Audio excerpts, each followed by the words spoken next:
როცა დავშორდი მე ჩემს სამშობლოს, დავკარგე ძალა და მადლი მისი.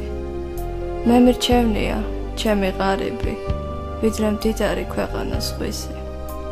სჯობს ღარიბობა ჩემს სამშობლოში, სჯობს რომ მესმოდეს ენა ქართული.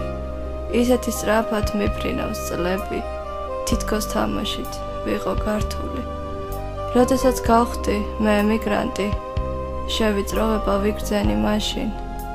უცხო კანონებს ვემორჩილები, დავდივარ როგორც დასჯილი ბავშვი. ჩემს ქვეყანაში მეფრთები მესხა და პატრიოტი ქართველი მერქვა. მე იქ შემეძლო ჩემი ლექსები, ხალხის წინაშე ხმამაღლა მეთქვა. სადაც ვიქნები, სულ მეყვარება, ჩემი მთები და ჩემი ბუნება, რაც მთავარია მე მახსოვრება, ენა, მამული სარწმუნოება. როცა დავშორდი ჩემს საქართველოს, დავკარგე ძალა და მადლი მისი. მე მირჩევნია ჩემი ღარიბი, ვიდრე მდიდარი ქვეყანა სხვისი.